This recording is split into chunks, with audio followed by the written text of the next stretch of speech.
Shalom. I want to give all praises, honor, and glory to Yahweh, Bahashem, Yahushai, Bahashem, Racha Kodash. I want to give double honors to the apostles and elders of Great Millstone, because those are the men who I learned the truth from through the spirit and power of Yahweh, Bahashem, Yahushai.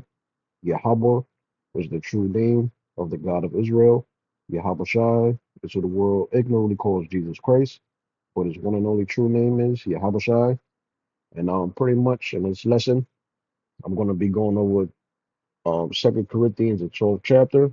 And the chapter pretty much deals with an account that Apostle Paul experienced 14 years ago from when he wrote that epistle about how he was called up to the third heaven, aka the spiritual realm, which is paradise.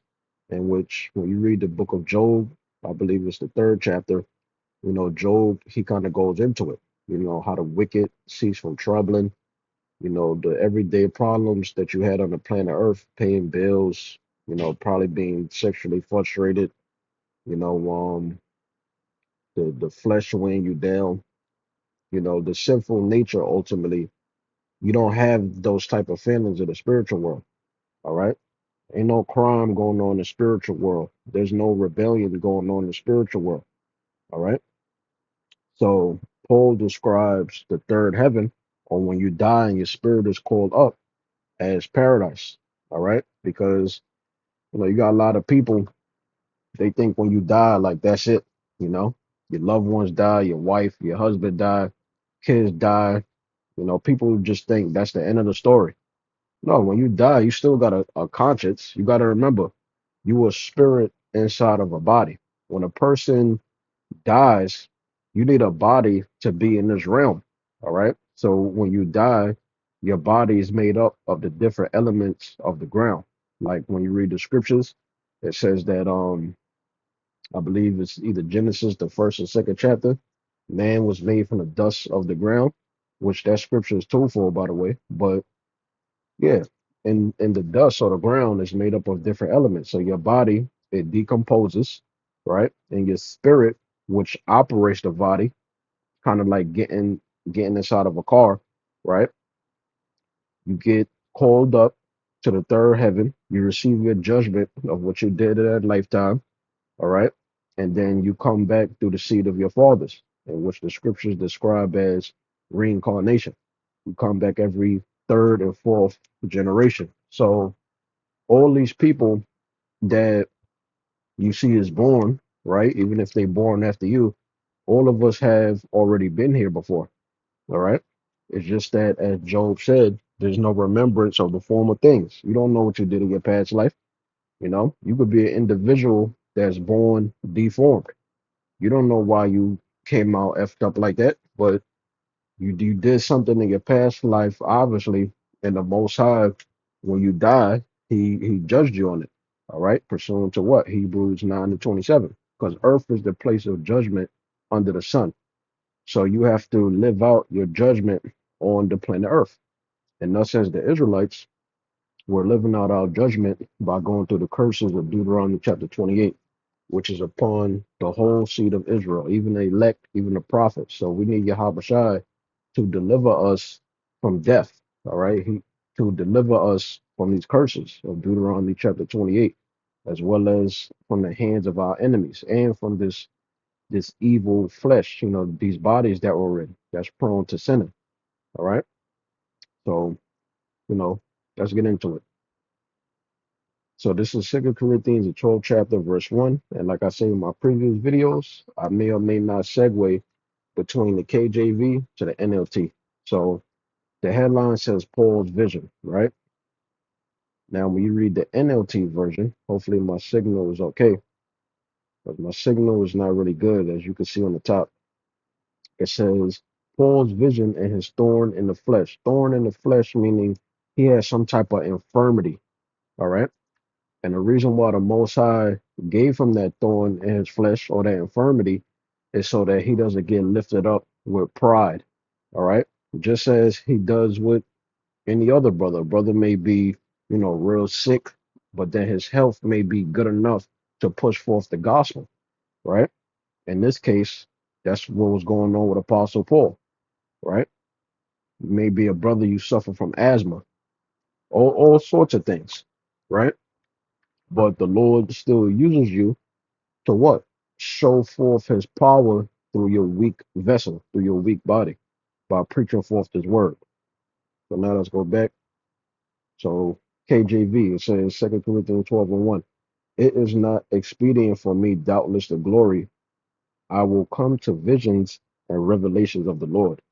The NLT says, this boasting will do no good, but I must go on. I will reluctantly tell about visions and revelations from the Lord. Back to the KJV. Now he's going to start explaining his vision, what he saw in the third heaven, right? 2 Corinthians 12:2.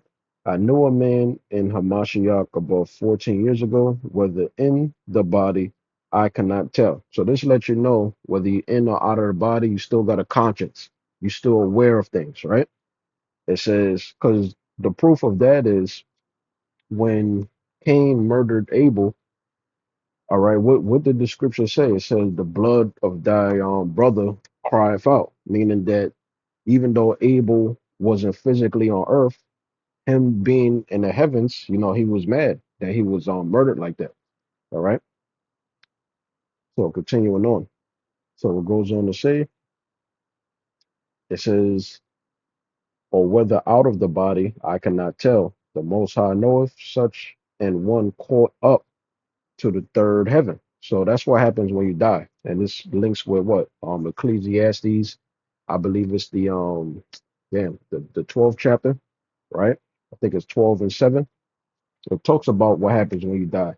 All right, your body decomposes and your spirit, which operates the body, which is like getting in the car pretty much, right? You get in the car, you put the keys in the car, and you got the steering wheel. You can control the car. That's how it is with your body for your spirit. All right. So once the Most High is ready to sanction you to death, when you die, whether it be through an illness or however he kills you, right? Your body decomposes because it's made up of the different elements and nutrients and stuff like that of the ground, right? And then your spirit gets called up to the third heaven. And there's no such thing as hell, first of all right, because he's going to go into it. He called it a paradise. That's why even when you watch a lot of these videos on YouTube, people talk about their near-death experiences. They always talk about what? Oh, I felt this sensation of love, something that I never felt before being on the planet Earth. They don't talk about being tortured by Satan with a pitchfork, because that's a lie that the Roman Catholic Church came up with to scare people into that religion. Because the word religion, from the Latin word religio, which means to hold back and restrain your mind from the truth. So the deceptive part of the Roman Catholic Church, as well as the different Christian denominations that come from the Roman Catholic Church, including Islam, right? They came up with that lie to scare people into following that religion for that Catholic Church agendas to control the minds of the people. All right. So they came up with that concept, the purgatory and Dante's Inferno and, shit like that. Hell, right? Ultimately, it goes back to the way of the heathen. So it says, such a one call up to the third heaven.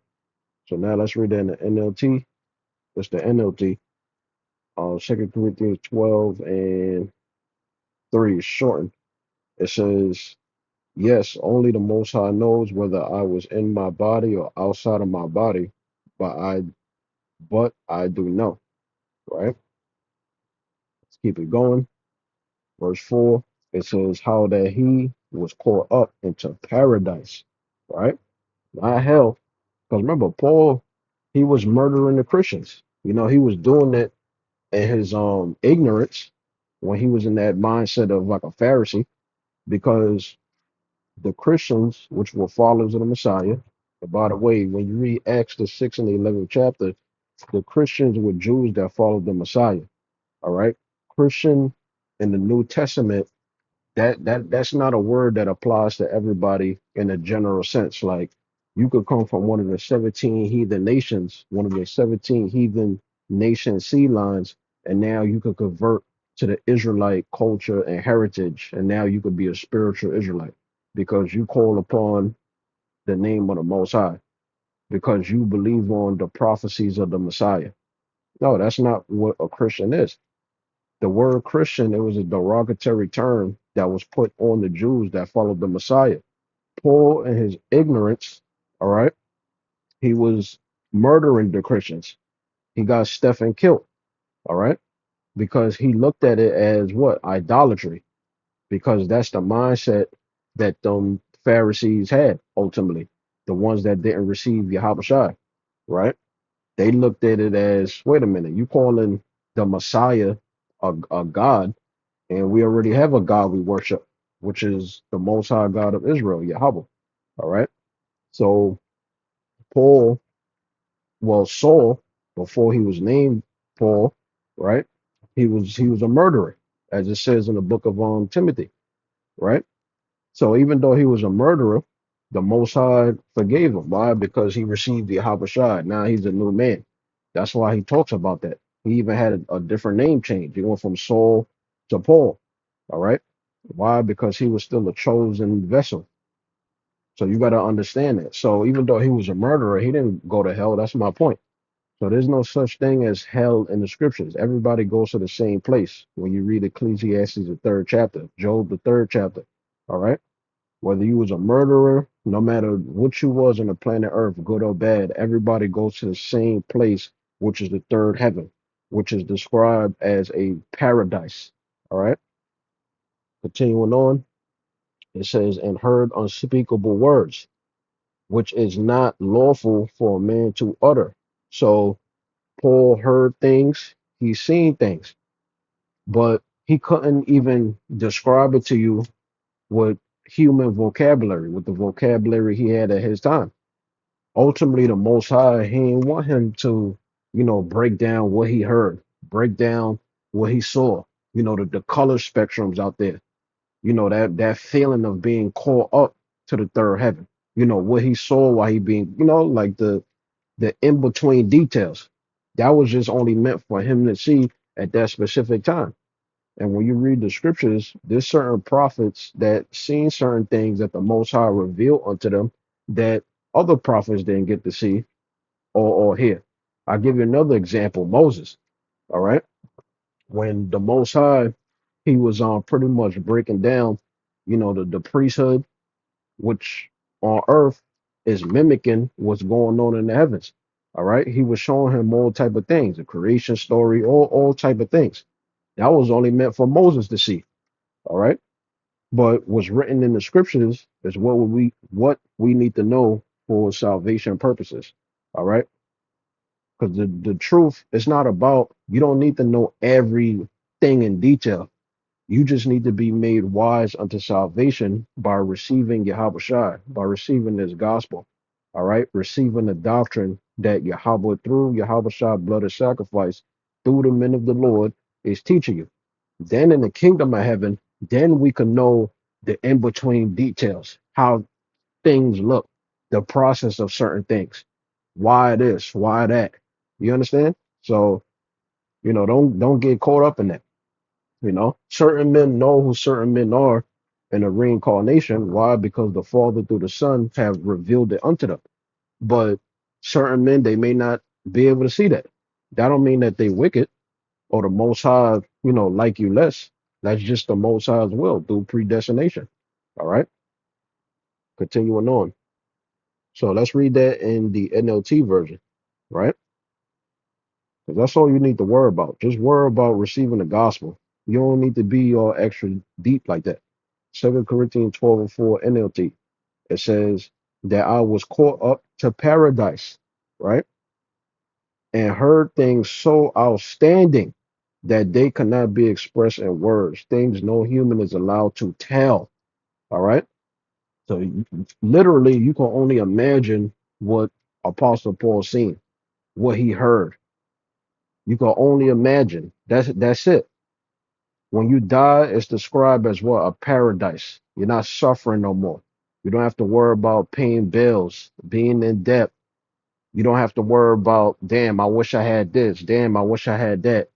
Being persecuted, feeling pain, suffering, going through illness, sicknesses, right? Doing bad. You don't have to worry about that. It's a paradise. So when people die, that's not the end or be all. Because if you read the scriptures, it talks about reincarnation. Everybody that you see on the planet Earth comes back through the seed of their fathers. All right. And you come back every third or fourth generation. So that's what you need to understand according to the scriptures. All right. You got a lot of people, they'll say things like, oh, you only got one life to live and things similar to that. But those people, they're speaking in ignorance because, if the earth was to go on, more generations, these people, they will have to come back through the seed of their fathers and play out a judgment of an unbeliever. All right. Which that's a scary ass thing. But continuing on though, back to the KJV, verse 5 now. 2 Corinthians 12:5. Of such an one will I glory, yet of myself I will not glory, but in my infirmity. So although Apostle Paul, as this chapter is going to go into, he had a thorn in his flesh, which represented some type of infirmity. I don't know exactly what it is. The scriptures, they don't really go into it.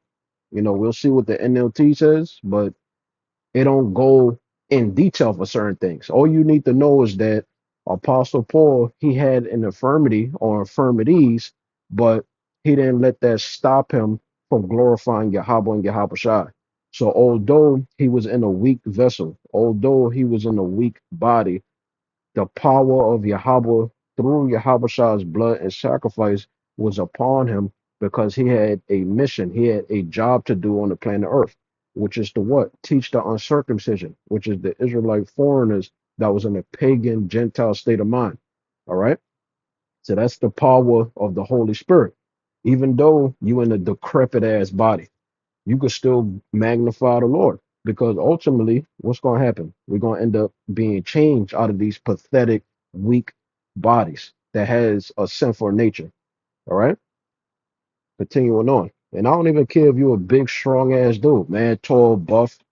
Even your body ain't shit compared to what we're going to inherit. But continuing on, it says, verse 6, KJV, it says, for though I would desire to glory, I shall not be a fool, for I will say the truth. But now I forbid, lest any man should think of me above that which he seeth me to be, or that he heareth of me. Because that's a lot of men problems in the truth as well, which ain't nothing wrong with reverencing your teachers, but even our teachers, the apostles of Great Millstone, they always tell us, look, we can't save you. All right, we're not Israelite celebrities. We just men of the Lord preaching forth the gospel in hopes of receiving salvation just like you. All right.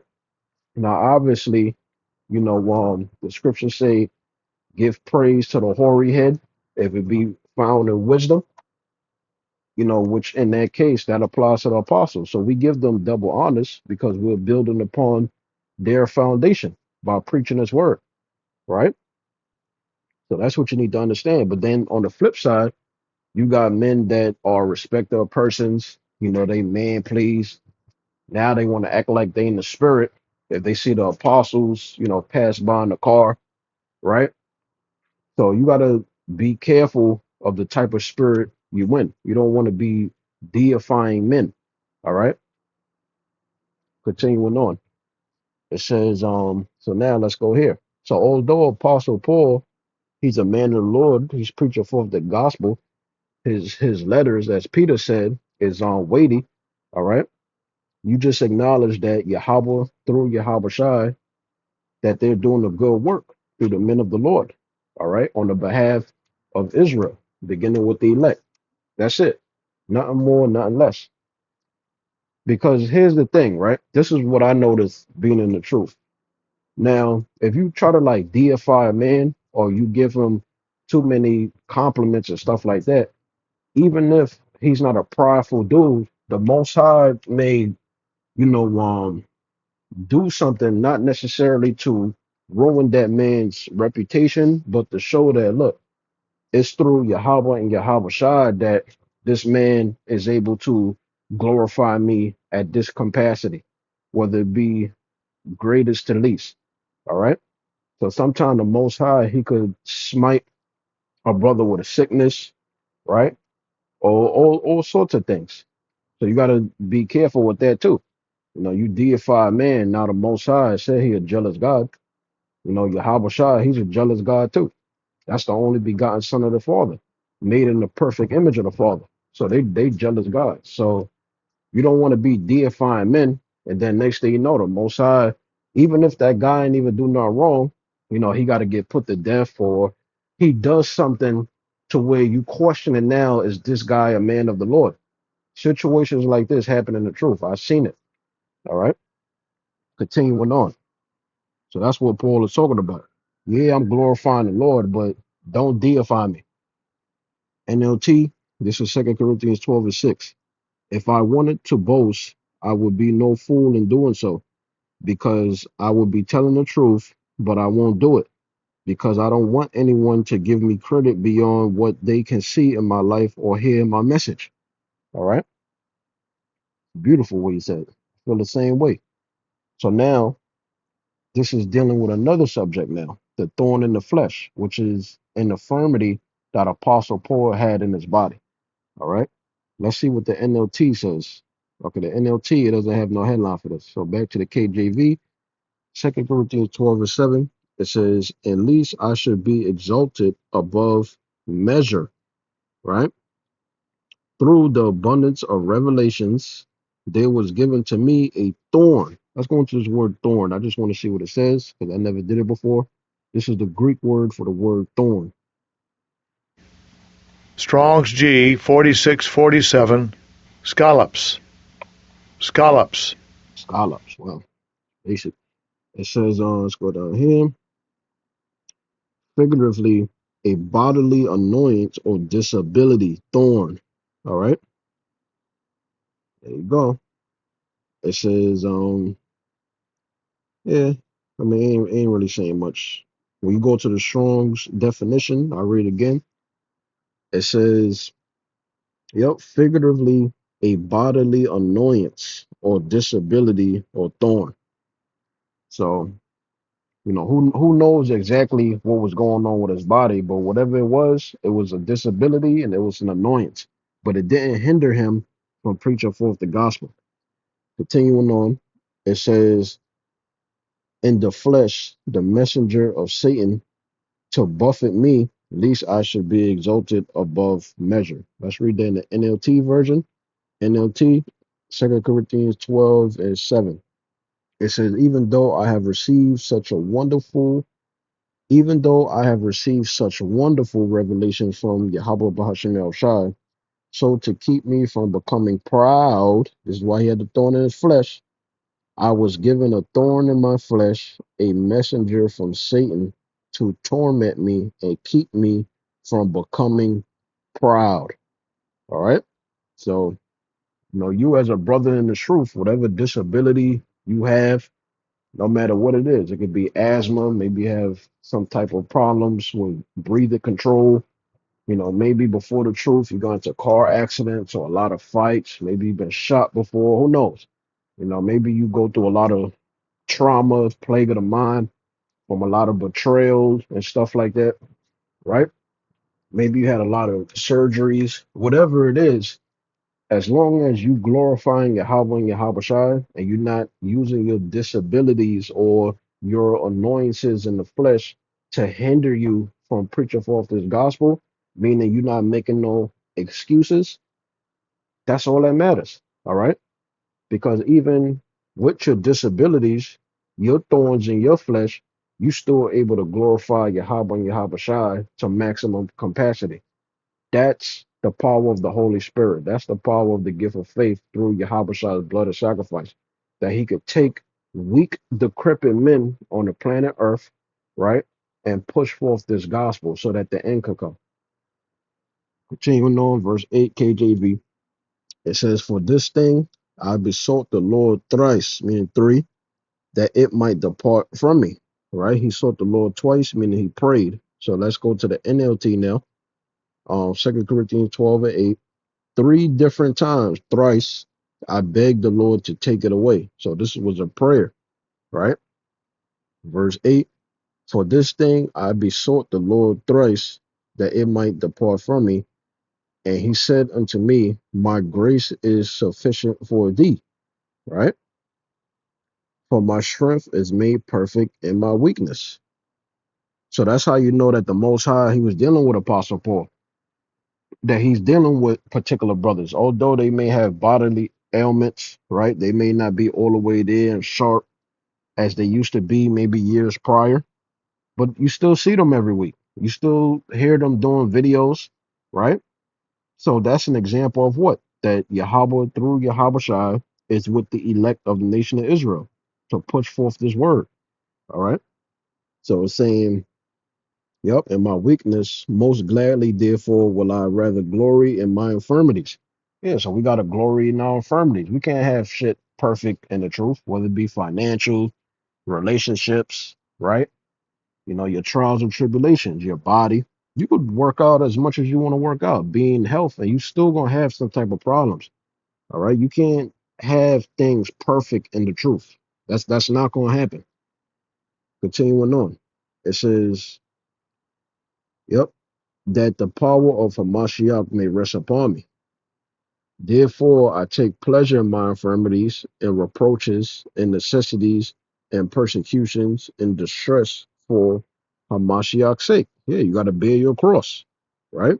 You got to put off your selfish or your self desires, right? You got to put your Yahweh on Yahweh Shai first. For when I am weak, then am I strong. I want to read that in the NLT. This is 2 Corinthians 12 and 9 and 10. Each time he said, my grace is all you need. My power works best in weakness. So now I am glad to boast about my weaknesses so that the power of Hamashiach can work through me. Exactly. You know, a man is suffering, you know, he got some type of infirmity, but you still see him out there diligent. You got to love a man like that. All right. Verse 10, it says, that's why I take pleasure in my weaknesses and in the insults, hardships, persecutions, and troubles that I suffer for Mashiach. For when I am weak, then am I strong. All right. It's beautiful. Verse 11 KJV. I am become a fool and glorying. Ye have compelled me, for I ought to have been commended of you. For in nothing am I behind the very chiefest apostles, though I be nothing. Because remember, Apostle Paul, he's the least. He's not one of the 12. This is 2 Corinthians 12 and 11, right? And this is dealing with Paul's concern for the Corinthians. The Corinthians are Israelites in Corinth, Greece, right?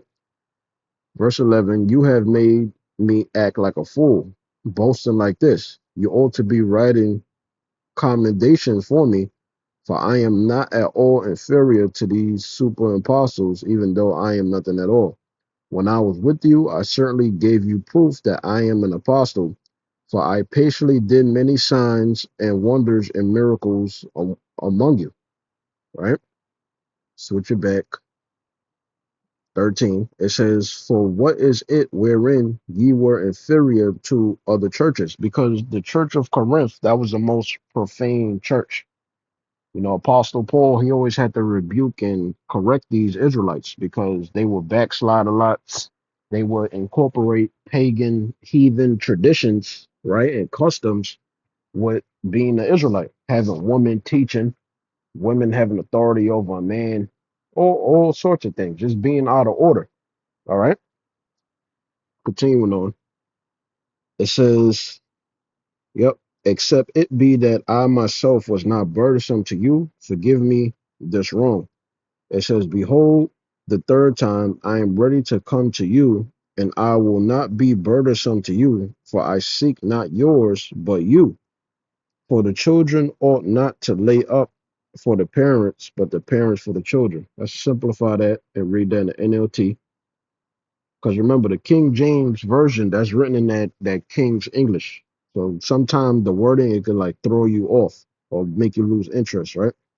2 Corinthians 12 and 13 and 14 NLT. It says, the only thing I failed to do, which I do in the other churches, was to become a financial burden to you. Please forgive me for this wrong. Now I am coming to you for the third time, and I will not be a burden to you. I don't want what you have. I want you.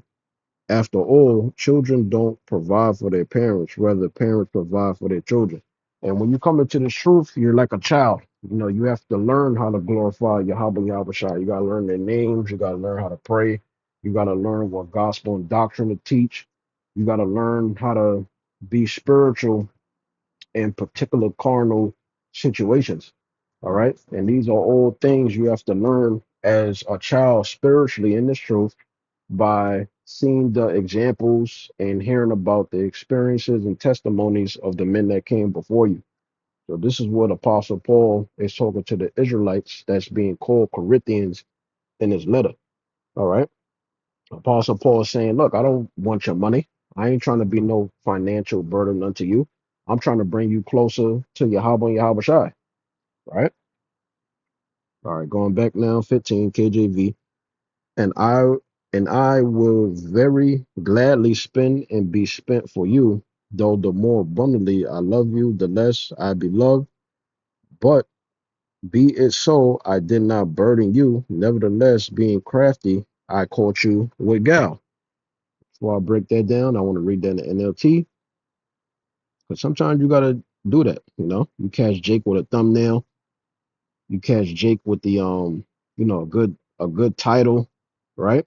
You catch them with gal, so that what you could grab their interest, so you could push forth the gospel. When I first came into the truth, I used to always do that. If y'all remember with the thumbnails and stuff like that, I ain't do that because I'm seeking vainglory. I did that because most Israelites they like to just be entertained. So in order to mark them through the spirit, you have the thumbnail, you have a good capturing title, and they click it, and it's like, all right, now you marked, right? So continuing on. So now let's go to the NLT. Signal is horrible. NLT, come on, hurry up.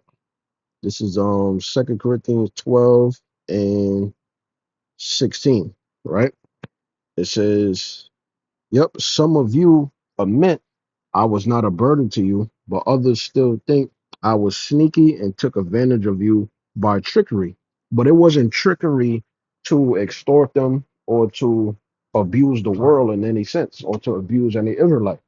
It's to capture them or to trick them using things that they know in this world. Because Apostle Paul, he knew about, the different gods that the Israelites was worshiping in Corinth, Greece. All right.